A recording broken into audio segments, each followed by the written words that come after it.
I'm currently in between gigs, and I don't think I need to tell anybody that it's rough out there. And there's a lot of uncertainty in this world. And even though this is quite common, I don't think we talk about it enough about being in this uncertainty. I think for many of us, we go on LinkedIn, Instagram, Facebook, and we see our friends and their highlight reels of all the things that they're doing, they're accomplishing. And I love seeing my friends win. Like, I absolutely do.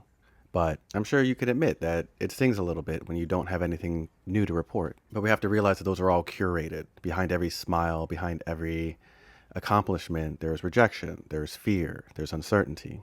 And so, what do you do in between those I'm delighted to announce posts? Well, I wanted to share 5 or 6 things that I do to keep myself sane.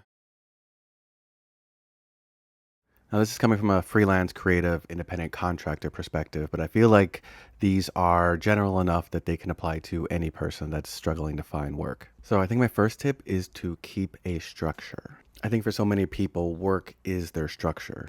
It's their regiment. So, if they don't have that, then their schedule can fall apart. Get up at the time that you normally would, work out at the time you normally would, eat breakfast, lunch, at the time you normally would in order to normalize how your body is feeling in this new reality. Obviously, adjust the structure as you need. If you used to get up at 6 o'clock and you now want to get up at 7 o'clock, that's fine. Our feelings are energy, and energy moves through the body. It's easy when we fall out of our structure for us to become sedentary and not move around as much. And if we do that, then it's possible that our feelings will just sit in our body and will not move through us. Which brings me to my next tip, which is feel your feelings, but don't drown in them. Being unemployed sucks, and it's easy to get wrapped up in the feeling of how much that sucks. You don't get past your feelings by ignoring them. You get past them by feeling them, accepting them, and then allowing them to move out of your body. Which brings me to my next point.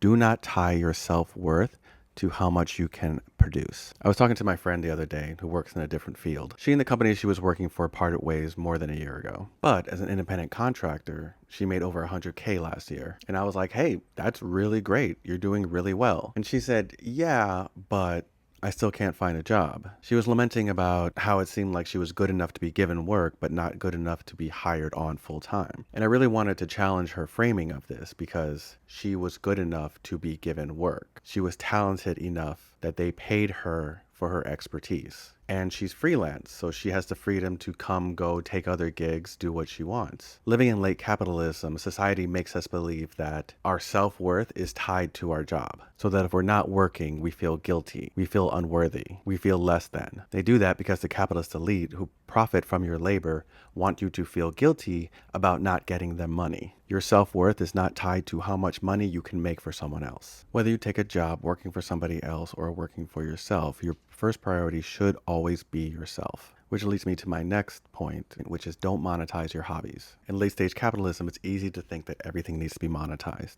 that fun hobby that you do is a waste of time unless you're somehow making money from it. That's not true. Your hobbies are for you. Don't do it unless you are prepared for it to be work. I know some people say do what you love and you'll never work a day in your life. Well, I'm here to tell you that that is not necessarily true. It's still work. I've been a working writer for a few years now, and I love writing.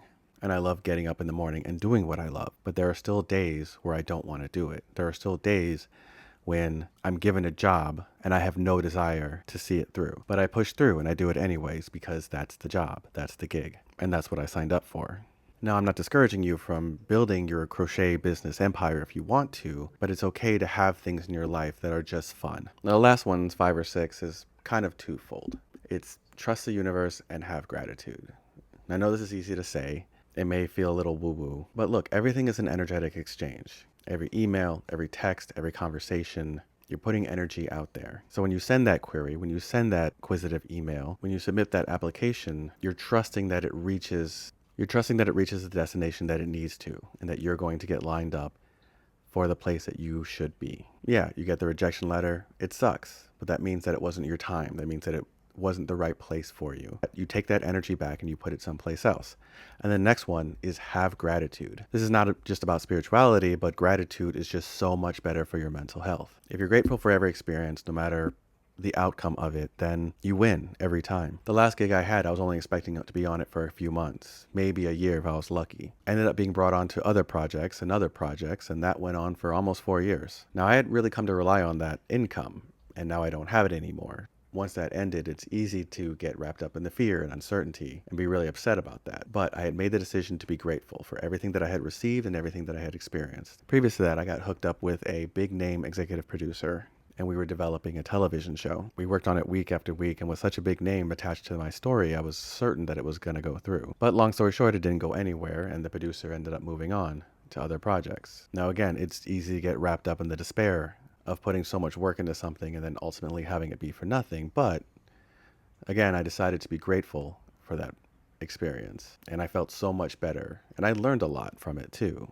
And I'm still friends with that producer. I consider him a mentor, and hopefully one day we'll find something else to work on. But you won't find those opportunities unless you can see how far you've come from where you were and be grateful for that forward movement. Because if your 10-year-old self, 15-year-old self, 20-year-old self could look at you and where you are today and be happy with what they were about to accomplish, then you're already winning.